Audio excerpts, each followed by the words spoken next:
What's up, you guys? It's Fulton, and thanks for joining us for another edition of Taylor Tech Review. We got so much good stuff to talk about. We've got Intel's 7nm epic fail. Is Nvidia buying ARM? A whole new space race you may not even be aware of. Tesla is now primed for S&P 500 inclusion, and AMD confirming they're here to kick ass and chew bubblegum. Let's get started.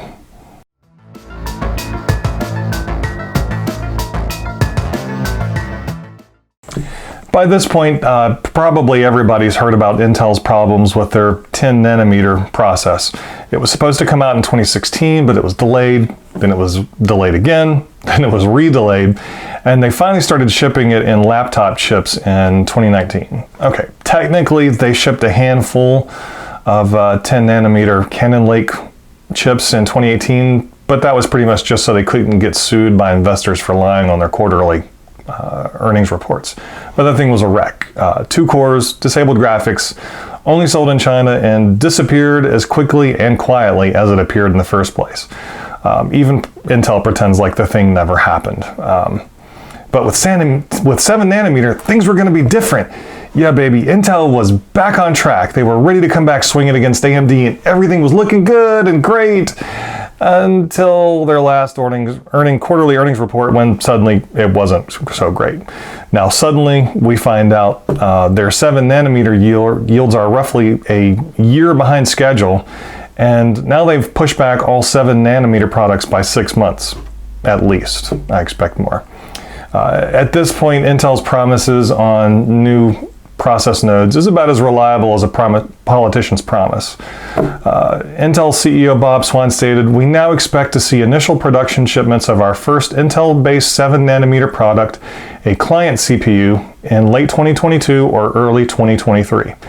If you want my opinion, expect 2023, and probably the second half of 2023, before we see even the smallest 7nm laptop chip. In 2024 before we see a desktop chip on it." Bob Swan also mentioned possible outsourcing of production, but even that's going to run into roadblocks because TSMC's production is booked up, and they're the only fab out there that Intel could really turn to for advanced nodes. Sorry, Intel, there's no room at the end. If you don't believe me, just ask Nvidia. That's why they ended up having to use Samsung, because TSMC was full. After the quarterly earnings report, Intel's stock price immediately took a massive nosedive, and the head started rolling. The first head to roll was Intel's Chief Engineering Officer, Dr. Murthy Renduchintala, who had been leading the Technology Systems Architecture and Client Group, also known as TSCG. He got canned. And TSCG, who handled fab process development, was split into several smaller groups, all of which will now report directly to the CEO. So what we're looking at from Intel in the near future is 4-core, 8-thread Tiger Lake laptop chips in a month or so. The first 10nm Ice Lake SP Xeon chips this fall or winter. Maybe 6 or 8-core Tiger Lake laptop chips sometime next year if they can get the yields up. And then 10nm desktop Alder Lake CPUs and 10nm Sapphire Rapid Xeon chips in the second half of 2021.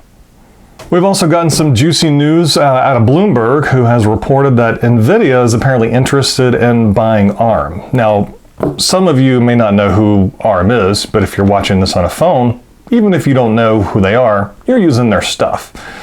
ARM is in virtually every smartphone on the planet. Digital cameras, tablets, Blu-ray players, smartwatches, the Nintendo Switch, smart appliances. Basically, except for PC laptops, if it runs on a battery, it probably runs on ARM. So here's the way ARM works. They design the CPUs, but they don't actually make them. Instead, they will license them out to whoever's interested, like Apple, Samsung, Nvidia, Qualcomm, Fujitsu, Huawei. The list goes on, but I think you guys get the point. This huge list of licensees is actually where things get complicated, because the sale of ARM is going to get worldwide regulatory scrutiny. Right now, ARM is owned by a Japanese investment holding company called SoftBank, which means SoftBank is basically like neutral territory. They just hold the company and make the profits off of ARM because they own them.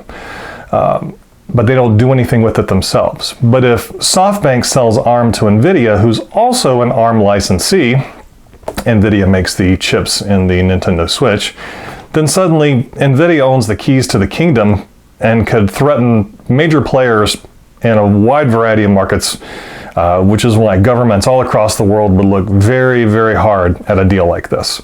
SoftBank also apparently approached Apple, who turned them down. Just, hey, we're not interested. Sure, we love your designs. We're going to use them in our new laptop chips and eventually in our desktop chip, in our desktops in a couple of years. But we're not interested in owning you. We're just going to license your stuff. So if the deal with Nvidia falls through for whatever reason, can't agree on a price, regulatory stuff, SoftBank could always just do an IPO for ARM. And if they do, I'm definitely buying shares because I'm telling you guys, ARM is in everything, even if you don't know it. In Tesla news, they announced their second quarter earnings report and made a profit of $104 million despite the ongoing global pandemic, which means Tesla has now met the requirements for inclusion in the S&P 500. You can tell this because their stock price is freaking blasting off like a SpaceX rocket. They also announced their new Gigafactory near Austin, Texas, with Musk saying that this will be the biggest Gigafactory yet. And construction has already started. Musk said that once the Austin Gigafactory is up and running, the Fremont, California factory will handle Model S and X production for the whole US, and it will handle Model 3 and Y production for the West Coast. Whereas the Austin factory will handle the Tesla Semi and Cybertruck for the US, and Model 3 and Y production for the East Coast. The Berlin factory will be handling European production, while Shanghai will, of course, handle China. We're still waiting on Battery Investor Day sometime in September. Still don't think we've got a firm date on that. So when it does happen, we'll have more details on Tesla's secret battery project called Project Roadrunner. Elon Musk also mentioned that they may redesign the Model Y to better fit Europe's narrow streets.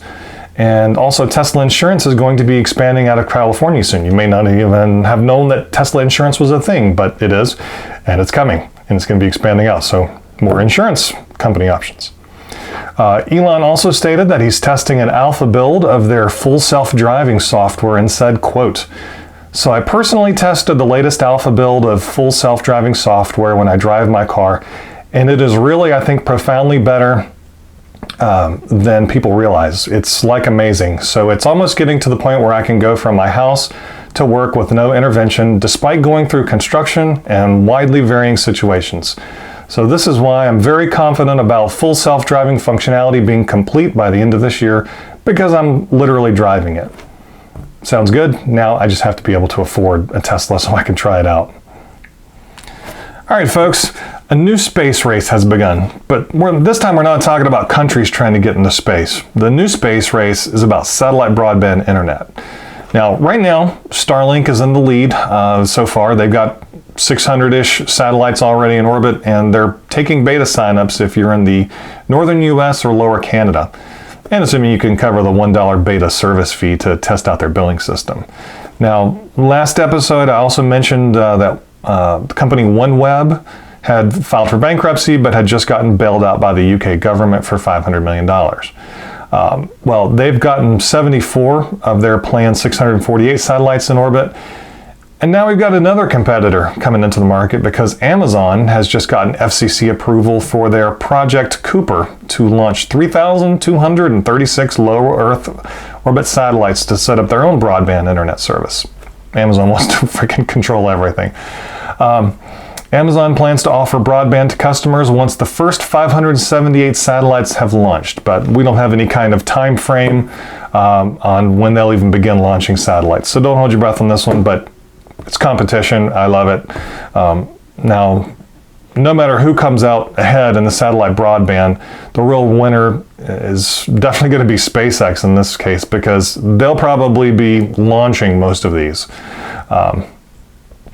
SpaceX also just completed the pressure and static fire testing of its latest SN5 Starship prototype with a 150-meter test flight coming soon.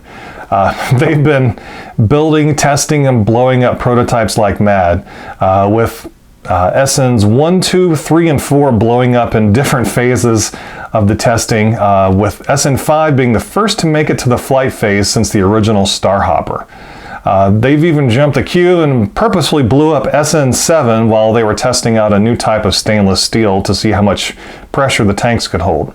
And they've got SN6, 8, and 9 already in various stages of construction. They're rolling them out off an assembly line already. But SpaceX isn't the only company in a hurry, my friends, because Qualcomm has just released Quick Charge 5 that can give your phone a 50% charge in just 5 minutes or a full charge in 15. The way it works, it basically splits your battery into 2 equal-sized batteries and charges them separately, but the phone will see both batteries as a single big one. Now, by splitting the power between 2 batteries, they split the heat, they split the amperage, so your battery doesn't explode when they push 125 watts through it. This level of quick charging is awesome. Can't tell you guys how many times I've been about to run out somewhere and realized just a few minutes before it was time to go that my phone was almost dead. With this, you can give your phone a good 50% charge in 5 minutes and then run out the door and be good to go. So awesome to see this kind of stuff. AMD's been doing some supercharging of their own on their chip lineup and earnings. They just reported a net income of $122 million, which is a whopping 449% increase year on year. And they confirmed that Zen 3 CPUs, RDNA 2 Big Navi GPUs, their first data center CDNA GPU, plus the Xbox and PlayStation 5 are all on schedule and coming out before the end of 2020. Now, they also showed an interesting PowerPoint of their product roadmap and show some things that we didn't see before. If you look at the data center CPU slide, it shows Zen 3 coming in 2020 with Zen 4 coming out in 2021. Now, comparing it with the client CPU slide, we do not see Zen 4 in 2021. So it appears that the Zen 4 chip will be ready by the end of 2021, but AMD may not have enough production from TSMC to get it out to the desktop and the server at the same time. Now, on the data center GPU slide, we can see CDNA 1 coming this year with CDNA 2 on 5 nanometer also coming in 2021. And on the GPU client slide, we also see RDNA 3 coming out in 2021 on 5 nanometer. This matches up pretty good with what I said in my previous videos that AMD had booked some 5 nanometer space with TSMC for the second half of 2020 and 2021, but that Apple had booked the vast majority of it for their new A14 Bionic iPhone chips. Now, Adored TV has snagged an exclusive by managing to get a hold of some slides on the new Radeon Instinct MI100 chip, otherwise known as CDNA 1. The slides show the Instinct MI100 winning handily in single precision floating point 32 workloads, but losing by almost the same margin on half precision, mixed precision, and double precision workloads. It's good to see AMD being honest in their presentations, Intel, and it's a strong first showing for CDNA 1, especially with regards to how well it scales with more GPUs. I look forward to seeing how well CDNA 2 improves on it in 2021.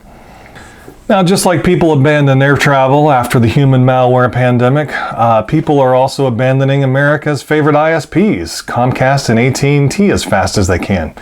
The companies are bleeding customers and revenue, losing cable TV subscriptions as people abandon them for what they actually want, like Netflix, Disney+, etc. As fast as these worthless corporate stains are losing customers now, I can't wait for the new broadband space race to have a chance to get in service.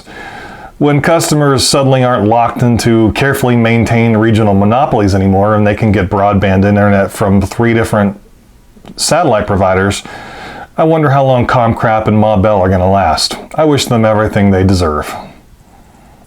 And that's going to wrap things up for today's episode. Thank you guys so much for watching, and if you like this video, I'd appreciate it if you would smash the like and subscribe buttons because it really does help with the YouTube algorithm. Until next time, see you then.